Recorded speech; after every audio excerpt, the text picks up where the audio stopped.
Praise the Lord. ஒரு குட்டி கதை ஒன்று சொல்லட்டுமா? மத்தேயு 7:18 இப்படியா சொல்லுகிறது, நல்ல மரம் கெட்ட கனிகளை கொடுக்க மாட்டாது, கெட்ட மரம் நல்ல கனிகளை கொடுக்க மாட்டாதுன்னு சொல்லி ஒரு அற்புதமான ஒரு வசனம் உண்டு.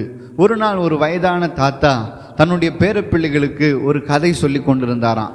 என்ன கதை அப்படின்னா, ஒரு நல்ல ஆவிக்குரிய மனுஷன் எப்படி இருக்கணும் அப்படின்னு சொல்லி கொடுத்து கொண்டே இருந்தாராம். அந்த பிள்ளைகளும் ஆவலோடு அதை கேட்டு கொண்டிருக்கும் போது அவர் சொன்னாராம், எல்லா மனுஷனுக்குள்ளேயும் 2 ஓநாய்கள் உள்ள இருக்குதுன்னு சொன்னாராம்.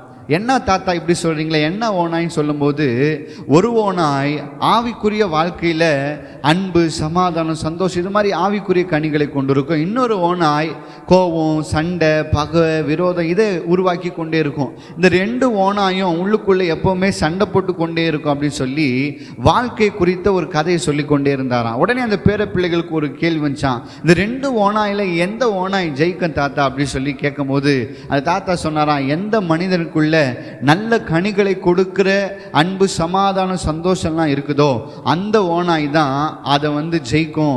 எந்த ஓநாய்க்கு நம்ம அதிகமாக சாப்பாடு போடுறோமோ, அன்பை கொடுக்குறோமோ, சமாதானத்தை கொடுக்குறோமோ, சந்தோஷத்தை கொடுக்குறோமோ அந்த ஓநாய் தான் ஜெயிக்கும்னு சொல்லி அவர் அந்த பிள்ளைகளுக்கு ஒரு ஆவிக்குரிய கதையை சொல்லி கொடுத்தாராம். எனக்கு அன்பான தேவனுடைய பிள்ளைகளை, நம்முடைய வாழ்க்கையில் கூட அநேக வெற்றியும் அநேக ஆசீர்வாதங்களும் வர வேண்டுமானால் நாம் தேவனுக்குரிய வாழ்க்கையில் நடக்கும்போது தான், தேவனுக்கு பிரியமான காரியங்களை செய்யும் போது தான் அது நமக்கு ஆசீர்வாதமாக மாறும். நீ தேவனோடு இருந்தால் தேவன் உன்னோடு கூட இருப்பார் என்றது வசனம் சொல்லுது. அதனால் ஆண்டவருடைய பிள்ளைகள் ஆண்டவருக்கு ஏற்றவரை செய்யும் போது ஆண்டவர் நம்மை ஒவ்வொரு நாளும் அபரிவிதமாய் ஆசீர்வதிப்பார். God bless you.